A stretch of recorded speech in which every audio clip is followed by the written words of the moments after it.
Hello and welcome to the channel if it's your first time here. Today I'm in the West Bank city of Hebron in Palestine, and I'm really hoping this video is going to give you like a little bit of insight into how life here works, because it really is something just surreal. Like, I've never seen anything like this before. So like here we're in the sort of main bazaar street, as you can see, old city, lovely old cobblestone buildings of Palestine, and then right behind us is this massive Israeli settlement, just like right in the middle of Palestine's old city.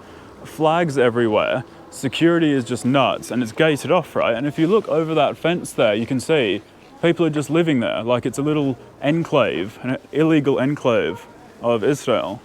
And of course this is a massive issue because it's on stolen land, right? Until 30 or 40 years ago this was all Palestinian land, until Israelis took it by force and installed this crazy amount of security architecture in the area, like concrete barriers, we're talking razor wire, we're talking, I don't know if you can see here, but up on these guard towers there are people watching us constantly, like snipers I guess, because they're armed.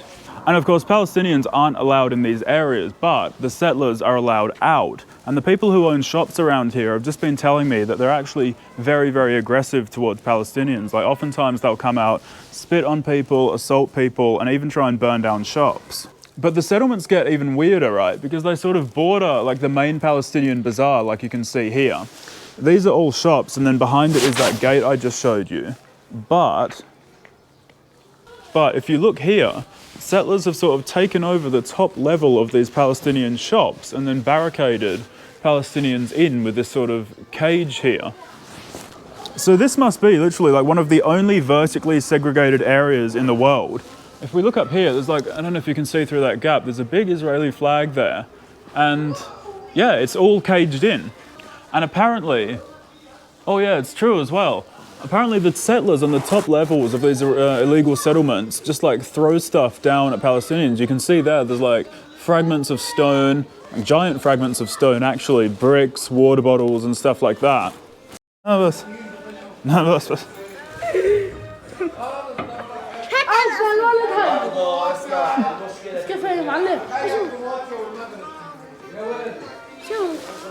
I'm having my camera stolen. No, I'm only joking. Where are you from? I'm from Australia. Australia. هل أنت من خليل؟ هبرون. فلسطين هورا.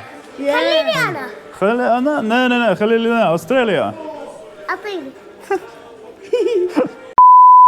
This really is like one of the strangest things I've ever seen, and it must be so surreal living here. It's just surreal being here. And check this out. Palestinian shop on the bottom floor, and then right on top there's like an Israeli sort of watchtower, and there's someone in there as well. So let's have a walk around here as well. You can see all Palestinian flags painted on the walls here. Oh, man, that's insane. Down the end of this street, look at that, that is just nuts. It's just been blocked off. They've just sort of taken this land and just blocked Palestinian streets off with razor wire and barricades and just sort of like overgrowth. And you can see the flag up there as well. So this is quite literally just like taking land by force, like physical imposition of barriers and stuff. It's unbelievable. I'm in disbelief. Like I knew before about the illegal settlements and stuff, but I never thought it would be, I don't know, just like this cut and dry. Yeah, like seeing this sort of thing in person sort of like really makes you realize the reality of the situation and just how intense it really is, right? Like look up there, they've fenced all of their areas off. Man, this is insane. Oh, and look up there again, yeah, just the sort of trash and litter that they throw down into the Palestinian areas. And there's sort of big gaps in these as well, so some of it must get down. It's not common practice to film women around here, and so it gets a little bit difficult to film. But yeah, this place is usually like absolutely packed with shops and it's bustling with people. Look up here, balconies just like completely blocked off. And those homes look sort of empty as well. It doesn't look as though anyone's living up there. Assalamu alaikum, Habib. And again, just another entrance to a Palestinian street just completely blocked off. Oh, look at that graffiti, wow, make love not walls. And there it says open Shahada Street. Yeah, I guess this is Shahada Street. This like used to be, this is a very famous street in Hebron. It used to be like a sort of main bazaar street, a main market street for shops and what have you. But now, it's nothing. It's a dead end. It's been blocked off. Boycott Israel. Existence is resistance. There you are. Yeah, and look through the gap again. Just more razor wire, more concrete barriers. Yeah, and look through the gap again. Just more razor wire, more concrete barriers. This is unbelievable. And it's just so arbitrary as well. Like, they obviously just picked this spot because there's obviously no like historical precedent for this settlement being here or any like historical legitimate claim that you could make to take this land. And so it's just very clearly arbitrarily imposed. So they put these barriers here and then fenced it off, and that's how it is now. And imagine living like this, right? Imagine you have to live in this situation. Like, imagine if one of these was your shop. So this is your shop here, and then right above you, you constantly have to live with the threat of maybe someone's going to throw a brick down at me, maybe someone's going to throw some sort of liquid down at me.